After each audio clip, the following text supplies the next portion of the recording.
What's going on, guys? Ben here for Player.net, and today we're taking a look at the BitFenix Outlaw. Now, coming in at around 50 pounds here in the UK, it features a nice soft touch front, which I must say I do find very pleasing. It looks quite nice. But will the rest of the case live up to the look and design that the front gives us? Let's find out.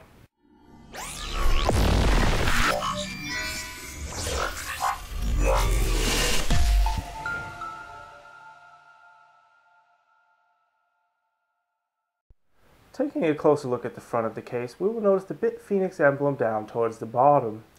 Moving up the case, we can see the ventilated areas on either side to allow air intake to help keep things cool. And towards the top, there are three 5.25-inch optical bay drives. Looking at the top of the case, and this is where we will find the front I/O panel, which consists of a power and reset button, two USB 3.0 and two USB 2.0 ports, and also the headphone and microphone jacks for the audio inputs. Towards the rear, we notice two ventilated areas designated to mount 120mm fans, and if you're careful and lucky, you may also be able to fit a 240mm radiator in the space. Moving on around to what I like to call the main side panel, we will notice that the case is a little bit reversed. Things are kind of flip-flop, 90 degrees backwards, and this is not the normal side that we're used to seeing the ventilated area in the window on. Either way, on the main side panel that will allow you to look into the inside, there is of course a nice ventilated area that we can see there, where users can install a combination of two 120 or two 140mm fans. And if you feel like playing around and whatnot, you could also mount a radiator there, most likely on the outside of the case, but it is definitely possible if it is needed. Starting off with the back of the case, we of course have the cutout for our bottom mounted PSU.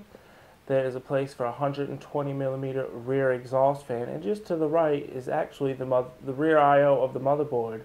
Now, as mentioned, this case does things a little bit differently, so it might look a bit odd compared to normal cases. Moving on up, we of course have a couple of holes with grommets designated to pass water cooling tubes out throughout the case, and we also have 7 PCI expansion bays. Taking the main side panel off and having a look around the inside, as mentioned, we can see things are a little bit different. The motherboard tray is kind of flipped upside down, the writing on the PSU is upside down, and like I said, it's just a bit different. There's nothing wrong with it. This case was designed differently. It's supposed to be like this. And while it may give your OCD a little buzz because some things may be out of whack, like as mentioned, the writing on the power supply is upside down because it's normally meant to show through the other side. If you have writing on your graphics card, it may also show up upside down, which in this case, using the Asus GTX 770, I luck out as there's no writing on it, so it doesn't affect that. But other than that, it looks nice. It's definitely a nice way to show off your graphics card depending on what you have. And as we can see, there's plenty enough room in the main chamber to fit all our hardware. As you can see, there's a little bit extra room if I had a bit longer graphics card and stuff like that. Now, moving on to the left hand side, we can get a bit closer look at the hard drive cages. As you can see, as standard, it is designed to fit 4 hard drives in the bottom. We can also just make out one of the front intake fans. While there is a space for a second one, only one is included with purchase. Moving on up, though it looks like there may be room for 4 optical disk drive bays, there's only actually 3 as we saw on the front. Taking a look behind the motherboard panel with the rear side panel off, we can see that it doesn't actually appear to be a whole lot of room for cable management on first look. And to be honest, there really isn't. As you can see, directly behind the motherboard, there is absolutely zero room to fit cables. Now, this may be to some people's liking, it may not be. Moving over to the right a little bit, and we can actually see that there is a bit of room behind the optical drive bays and the hard drive bays to fit some cables. Now, this may cause some people a problem, and some people may not like that they are actually forced to hide their cables here. This is the only place to route cables kind of behind the motherboard, and as you can see, while there is a nice space next to the hard drive cage to fit the cables, this is really the only space to do so. While it wasn't a problem in this specific build I've done for you today, if you try to install more than one graphics card or a couple more extra hard drives or make use of all the hard drive and optical drive bays, your cables may get cluttered and you may find out that there may not be enough room. So that concludes the closer look part of the case. Now let's move on to the conclusion part of the review. Overall, the BitFenix Outlaw is a decent case, though it does have some minor downfalls that we will cover in just a moment. The outside, when looking from the front, again features a nice soft touch rubber, and it's quite pleasing to look at from the front of the case. Now moving around to the side, and while I don't have it handy here, the vented area on the window side panel is not my favorite thing. I would have rather just seen a plain window or no area at all, just a plain black side panel. That would have looked much better to me. I think that the way they did the vented area on the side here and on the top, it's a bit cheap. It looks cheap to me, I'm sorry, but this is a 50-pound case and I personally would have expected a bit more from it. With that being said, moving around to the inside, and this is where things get a little tricky. Now, for one, you may find your PSU cables may not be quite long enough. Now, while all of mine were, but I did just barely manage to get my GPU cable on. It is pulled to the limit here, and it's quite a tight fit, especially considering there's no real room to route cables on the back side of the motherboard tray. You've got that one little area there, so you've kind of got to jumble everything up there and just kind of pray for the best, really. Now, another thing to notice is it does have in the rear the two holes for water cooling. Now, I don't know what they were planning on users water cooling in this case, seeing as to how, as if you was to put a 240 millimeter radiator all in one cooler or something, you'd have to have the hoses running on top of the graphics card, and it could become quite a tight fit. The hoses might not be long enough, or you might just not want them in the middle of the case. Now, of course, if you was to use 120 millimeter all-in-one cooler of some sort, it would fit there. But again, then it asks why the question that we have these holes in the back. Where are those tubes going and what are they there for? Unless you're going to mount a radiator of some sort on the top or on the outside of the side panel. I don't know. I'm not quite sure. Now, I know a lot of cases these days come with these holes with the grommets in them for water cooling tubes, but in some of them they're just not needed. It would have been better, in my opinion, to just leave that blank and just leave it a bit ventilation area, and it would have served its purpose fine.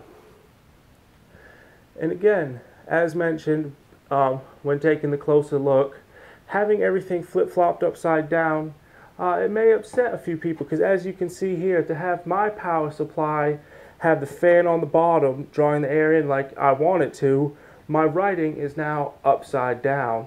Now, of course, you can buy different power supplies where that wouldn't be an issue, but you could also run into the same issue on your graphics card. It's normally meant to be displayed on the other side, and a lot of companies take that into account when they go ahead and build their components like power supplies and graphic card.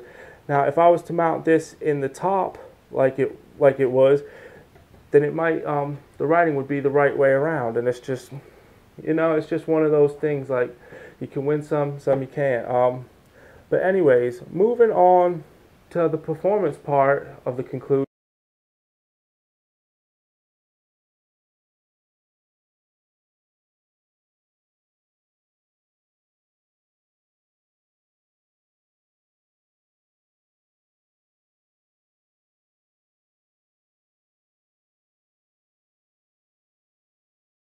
Overall, the performance was quite well. It has a front intake fan, it has a rear exhaust fan. Airflow does move through the case, though it is a bit one level. It kind of moves across here. As you can see, the front fan that comes installed is in the bottom here, and this one's right here, so it gets a nice good bit of airflow going across there, which of course helps the CPU and everything, and it's not bad. Overall, it does work out well in that aspect. Having the GPU, pardon me, upside down does also allow a bit of heat to rise and whatnot, even though the fans are kind of meant to pull the air down, so you kind of, it's one of those things you have to be careful of, especially if you mount fans in the top. If you have them pulling the air out and the GPU is trying to pull the air in, you're going to kind of get a little, I don't know what to call it, an air bubble, air pocket. One's trying to go one way, one's trying to go the other, and they actually end up fighting against each other, and neither one of them's really going to win at the end of the day. So I mean, it's a little downside. It's not the end of the world. You just have to be careful and take note of these things when building your rig inside the BitFenix Outlaw. Moving on to the overall design aspect of the case, it looks quite nice from the front. It's got that nice soft touch on there that I personally, it does look nice with this. It's got the vented areas on the side here that actually kind of set it off, make it look quite nice, and it looks decent. It's not until you start moving around the case that it starts looking a little cheap on the side panels in the top. And now of course I can see BitFenix wanted to make sure users had plenty enough room and airflow, but sometimes, I don't know, sometimes you have to think more of design. Like, anybody could just go, alright, you know what, let's just throw vented area on the side panel for users to put fan in. But in my opinion, that could ruin the whole look of the case, and I feel in this case that it did. I feel the BitFenix Outlaw would have been much better to come with a window. The version I have doesn't have a window. I know BitFenix do sell window side panels for a lot of their other cases. I haven't quite personally looked into that one for this, but I'm reviewing it as I received it, and I think especially with the unique upside down motherboard mounting and stuff showing off the GPU, it would have been real nice to have a nice big window here. That's my opinion on it anyways. Now on to the value.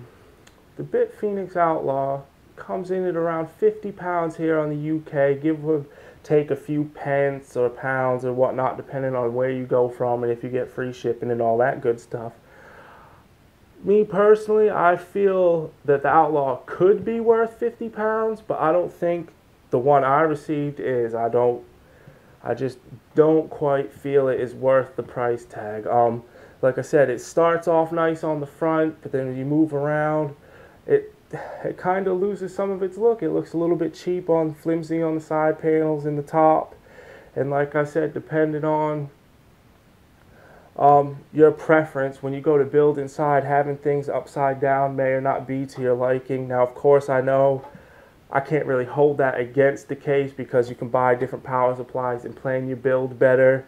It's just something to take notice of. But yeah, overall, I feel this case would have been better suited, even not that much cheaper, but you know, around 35, 40-ish maybe, pushing your luck price range.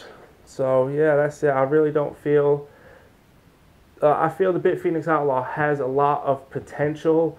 I just don't feel that it delivered on that potential. I feel there was a few things they could have done different, a few things they could have done a bit better. One, especially being behind the motherboard tray, there is no room directly behind the motherboard tray to route cables. I'm not a big fan of that, especially seeing how there is no real, there are some little cutouts up here in the top, but nothing you can really get anything through, so that pretty much takes care of the whole bottom part of your motherboard that a lot of us used to connect our USBs in. Power and reset switches go in there. There may be some SATA cables down there, audio cables, all that type of thing you kind of have to route across the case, and it's just this day and age, it's not something that we really look forward to seeing in cases. Overall though, I have to say that I'm just gonna have to go with a bronze award this time around. I feel the BitFenix Outlaw has a lot of potential, and as I said before, it just doesn't deliver.